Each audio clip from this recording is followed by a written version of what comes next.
ان apartments کی جب تحقیقات کی گئی اور پوچھا گیا کہ آخر وہ ملکیت کس کے ہیں، تو پھر مریم نواز نے آ کے کہا کہ میری پاکستان تو کیا، لندن تو کیا، پاکستان میں بھی کوئی جائیداد نہیں ہے۔ اس کے بعد آپ کو یاد ہوگا کہ کیلیبری فونٹ کا جو جعلی ایک وہاں پہ ڈاکومنٹ پیش کی گئی، وہ بھی جعلی ثابت ہوئی۔ سو نہ یہ پارلیمان کے سامنے کوئی اپنا ثبوت دے سکے،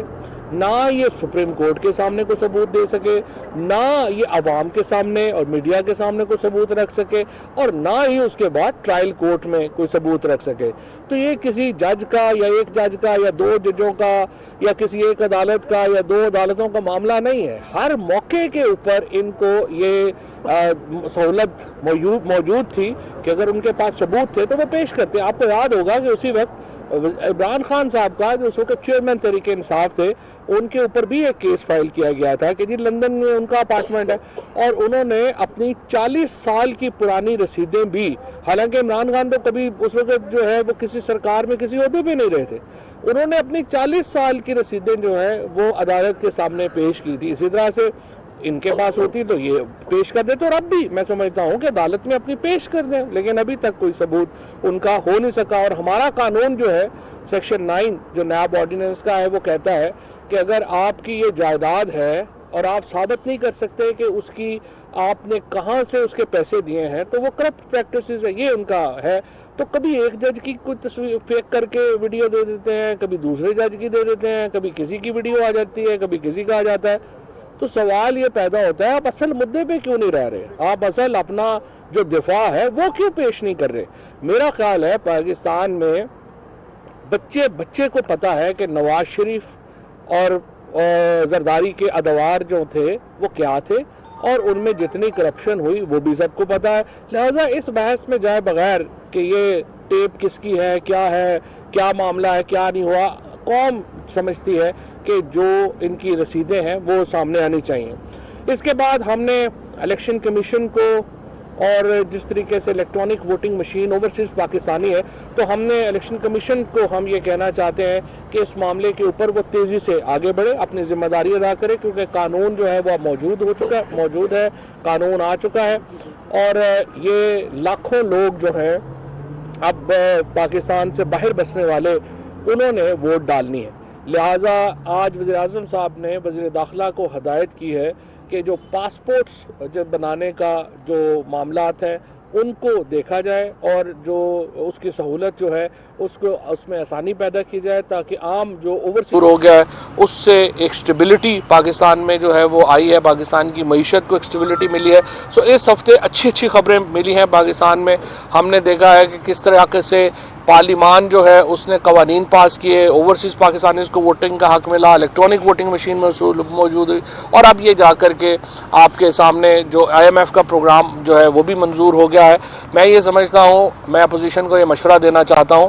جوڈیشری اور فوج کے خلاف کیمپین چلانا بند کریں۔ ہمارے آئین میں ان دونوں اداروں کو ایک تحفظ دیا گیا ہے، اس کا احترام کریں، اور یہ کبھی اپنے سوشل میڈیا کے ذریعے، کبھی اپنے یہ لیڈران کے ذریعے جس طریقے سے آپ دونوں اداروں کو اپنے نشانے پہ رکھے ہوئے ہیں، یہ انتہائی نامناسب ہے، اور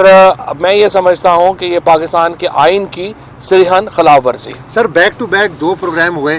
ایک لاہور میں جس میں میاں نواز شریف نے خطاب کیا، ایک اسلام آباد میں سرینا ہوٹل میں جس میں مریم نواز گئیں۔ سر کیا اس کی تحقیقات ہو رہی ہیں کہ اس کے پیچھے کون ہے؟ جی، آج عمر ایوب صاحب نے، جو ہمارے وزیر ہیں EAD کے، انہوں نے ایک خط لکھا ہے اسٹیٹ بینک کو، جس میں انہوں نے جو میریٹ میں جو یہاں ہوٹل میں اسلام آباد میں یہ پروگرام ہوا تھا اس کی فنڈنگ کے بارے میں اسٹیٹ بینک کو لکھا ہے کہ اللیگل ہے، اور جس طریقے سے اس کو فنڈنگ کی گئی ہے اس کے اوپر ایک جامع تحقیقات، جو کہ میں نے پرسوں بات کہی تھی، اور آج اس کے اوپر EAD نے تحقیقات شروع کر دی ہیں، اور اب FIA بھی اس کی رپورٹ جو ہے وہ بنائے گی، اور اس کے مطابق جو بھی قانون کے مطابق ہوگا اس میں ہم پروسیڈ کریں گے۔ Thank you sir. ایک تو اس اجلاس میں ہم نے یہ چیز نوٹ کی ہے کہ جب بھی نواز شریف اور مریم نواز کے مقدمات چلنا شروع ہوتے ہیں عدالتوں میں، تو کبھی کوئی لیک آ جاتی ہے، کبھی ویڈیو آ جاتی ہے، کبھی کچھ آ جاتا ہے، کبھی کچھ آ جاتا ہے، نہیں آتی تو وہ رسیدیں نہیں آتی جس کا پوری قوم کو انتظار ہے. دیکھیے یہ معاملہ کسی ایک جج کا تو نہیں تھا, یہ تو شروع ہوا تھا وہاں سے کہ جناب یہ ہیں وہ ذرائع. آپ کو نیشنل اسمبلی میں نواز شریف صاحب کی وہ تقریر یاد ہوگی. پہلی بات تو یہ ذہن میں رکھیے کہ یہ اسکینڈل جو آیا تھا یہ پاکستان کے کسی اخبار نے یا پاکستان کے کسی اسٹیبلشمنٹ نے یا وہ تو نہیں دیا تھا, یہ تو ایک انٹرنیشنل تحقیق تھی جس کے نتیجے میں ایک جرمن اخبار تھا اس نے یہ اسکینڈل دیا جس میں دنیا کے جو بدنام ترین آپ سمجھیے کہ کرپٹ حکمران تھے ان میں نواز شریف صاحب کا بھی نام آیا, اور کہا گیا کہ ان کے 4 اپارٹمنٹس جو لندن میں مے فیئر میں ہیں, جہاں پہ بائی دا وے شاید برطانیہ کا بھی کوئی وزیر اعظم وہ اپارٹمنٹس افورڈ نہ کر سکے, وہاں پہ ان کے اپارٹمنٹس ہیں. ان اپارٹمنٹس کی جب تحقیقات کی گئی اور پوچھا گیا کہ آخر وہ ملکیت کس کے ہیں, تو پھر مریم نواز نے آ کے کہا کہ میری پاکستان تو کیا, لندن تو کیا, پاکستان میں بھی کوئی جائیداد نہیں ہے. اس کے بعد آپ کو یاد ہوگا کہ کیلیبری فونٹ کا جو جعلی ایک وہاں پہ ڈاکومنٹ پیش کی گئی وہ بھی جعلی ثابت ہوئی. سو نہ یہ پارلیمان کے سامنے کوئی اپنا ثبوت دے سکے, نہ یہ سپریم کورٹ کے سامنے کوئی ثبوت دے سکے, نہ یہ عوام کے سامنے اور میڈیا کے سامنے کوئی ثبوت رکھ سکے, اور نہ ہی اس کے بعد ٹرائل کورٹ میں کوئی ثبوت رکھ سکے. تو یہ کسی جج کا یا ایک جج کا یا 2 ججوں کا یا کسی ایک عدالت کا یا 2 عدالتوں کا معاملہ نہیں ہے. ہر موقع کے اوپر ان کو یہ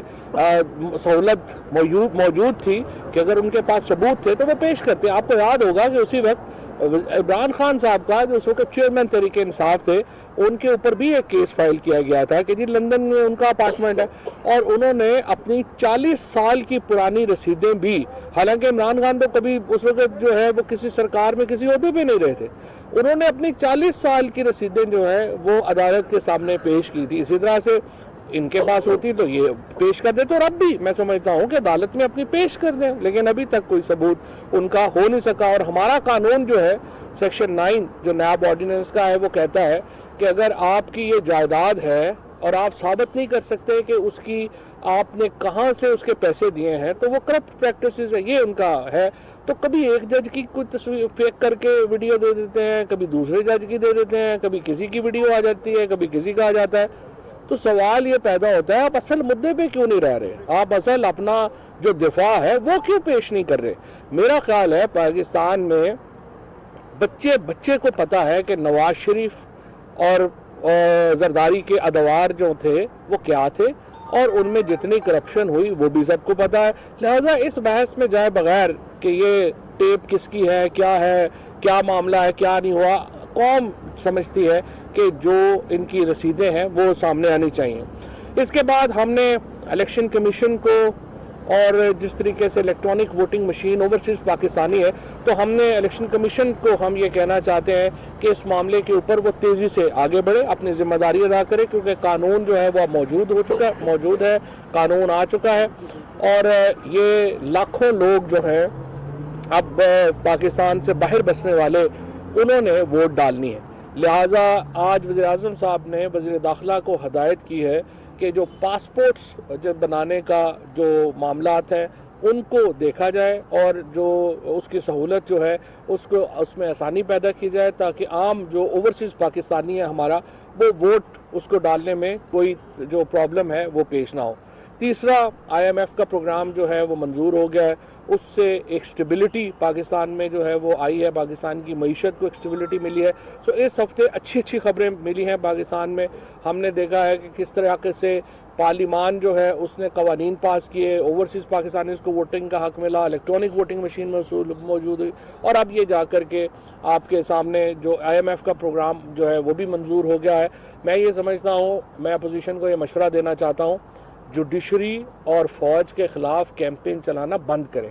ہمارے آئین میں ان دونوں اداروں کو ایک تحفظ دیا گیا ہے, اس کا احترام کریں, اور یہ کبھی اپنے سوشل میڈیا کے ذریعے, کبھی اپنے یہ لیڈران کے ذریعے جس طریقے سے آپ دونوں اداروں کو اپنے نشانے پہ رکھے ہوئے ہیں, یہ انتہائی نامناسب ہے, اور میں یہ سمجھتا ہوں کہ یہ پاکستان کے آئین کی صریحاً خلاف ورزی. سر بیک ٹو بیک 2 پروگرام ہوئے,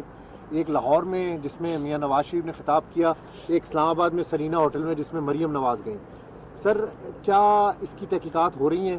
کہ اس کے پیچھے کون ہے؟ جی، آج عمر ایوب صاحب نے جو ہمارے وزیر ہیں EAD کے، انہوں نے ایک خط لکھا ہے اسٹیٹ بینک کو، جس میں انہوں نے جو میریٹ میں جو یہاں ہوٹل میں اسلام آباد میں یہ پروگرام ہوا تھا اس کی فنڈنگ کے بارے میں اسٹیٹ بینک کو لکھا ہے کہ اللیگل ہے، اور جس طریقے سے اس کو فنڈنگ کی گئی ہے اس کے اوپر ایک جامع تحقیقات، جو کہ میں نے پرسوں بات کہی تھی، اور آج اس کے اوپر EAD نے تحقیقات شروع کر دی ہیں، اور اب FIA بھی اس کی رپورٹ جو ہے وہ بنائے گی اور اس کے مطابق